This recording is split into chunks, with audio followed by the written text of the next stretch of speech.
যুদ্ধের ময়দানে ফয়সালার ইঙ্গিত রাশিয়ার, বল প্রয়োগ করেই লক্ষ্য পূরণ হুঁশিয়ারি পুতিনের, শান্তিপূর্ণ সমাধানে রাজি না হলে বল প্রয়োগ। ইউক্রেনকে সাবধান বাণী রাশিয়ার প্রেসিডেন্টের, শান্তি স্থাপনে আগ্রহী নয় ইউক্রেন, বিশেষ সামরিক অভিযান করবে রাশিয়া। কিয়েভকে ঠান্ডা গলায় হুঁশিয়ারি পুতিনের, জেলেনস্কি ট্রাম্প আলোচনার আগে এই হুঁশিয়ারি। কিয়েভকে ঠান্ডা গলায় হুঁশিয়ারি পুতিনের, জেলেনস্কি ট্রাম্প বৈঠকের আগেই এই হুঁশিয়ারি দেওয়া হয়েছে।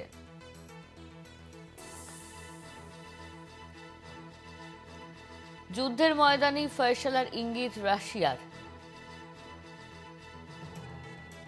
বল প্রয়োগ করেই লক্ষ্য পূরণ হুঁশিয়ারি পুতিনের, শান্তিপূর্ণ সমাধানে রাজি না হলে বল প্রয়োগ। কিয়েভকে ঠান্ডা গলায় হুঁশিয়ারি পুতিনের, ইউক্রেনকে সাবধান বাণী রাশিয়ার প্রেসিডেন্টের।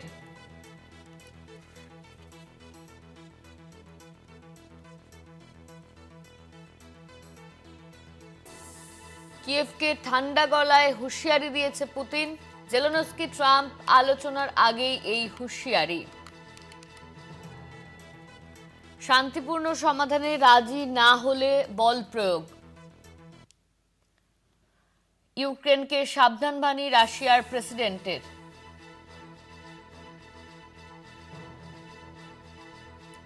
যুদ্ধের ময়দানে ফয়সালার ইঙ্গিত রাশিয়ার,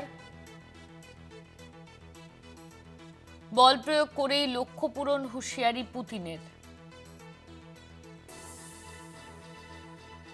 শান্তিপূর্ণ সমাধানে রাজি না হলে বল প্রয়োগ।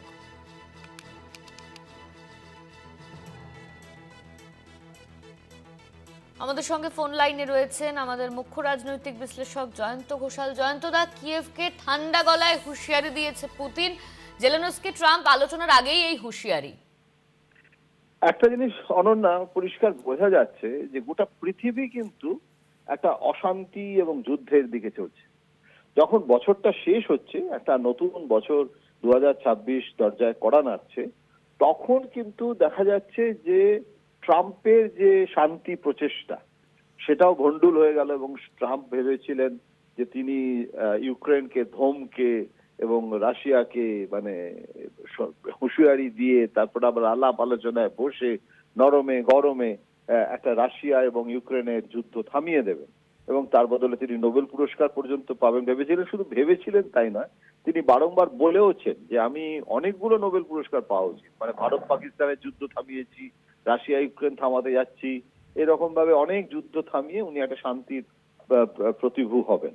কিন্তু উল্টে কি দেখা গেল? উল্টে দেখা গেল যে হোয়াইট হাউসে ডেকে তিনি যেভাবে ইউক্রেনের রাষ্ট্রপ্রধানকে, সাধারণত কখনো কোনো রাষ্ট্রপ্রধানকে এইরকম ভাবে অপমান করা হোয়াইট হাউসে ডেকে তো হয়নি, এবং সেটা লাইভ হয়েছে, মানে সেটা লোক আমরা সবাই দেখেছি। এটা সত্ত্বেও কিন্তু ইউক্রেনের মানে থেমে যায়নি অত ধমকের পরেও। উল্টে গোটা ইউরোপ তারা কিন্তু ট্রাম্পের বিরোধিতা করে এবং ইউক্রেনের পাশে এসে দাঁড়ায়, তারা অ্যান্টি রাশিয়া পজিশন নেয়।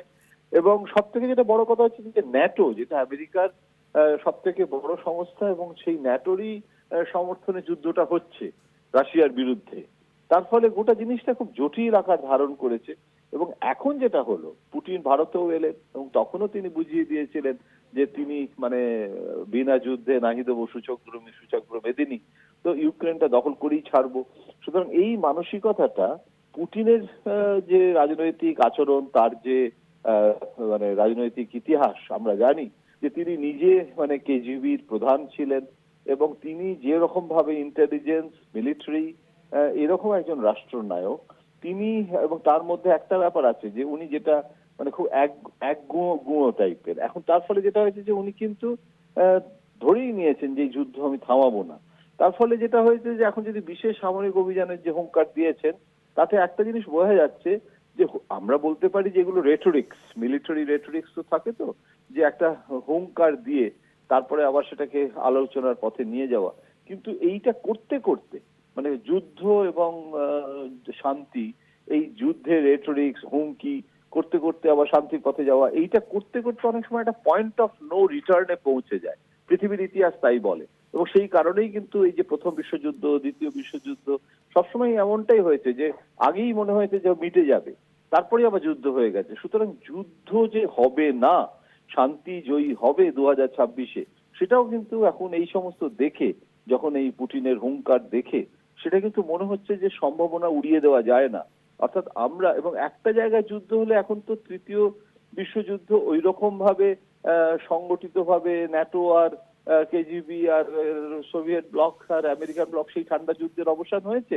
এখন যেটা হচ্ছে স্পোরাডিক ওয়ার্ল্ড ওয়ার, মানে চারদিকে নানান রকমের, কোথাও ইসরায়েল প্যালেস্টাইনের লড়াই হচ্ছে, ভারত পাকিস্তান হচ্ছে, এদিকে রাশিয়ার সাথে ইউক্রেনের হচ্ছে, অনেকগুলো যুদ্ধ কিন্তু পলিসেন্ট্রিক ওয়ার্ল্ড, আর বিশ্বযুদ্ধের আর বাকিটা রয়েছে। সুতরাং আমরা একটা খুব খারাপ সময়ের মধ্যে দিয়ে যাচ্ছি এবং যুদ্ধের একটা বাতাবরণ তৈরি হয়েছে। আশা করি আমরা মানে সভ্যতার সংকট থেকে মুক্ত হব। ধন্যবাদ। আমাদের সঙ্গে ছিলেন আমাদের মুখ্য রাজনৈতিক বিশ্লেষক জয়ন্ত ঘোষাল।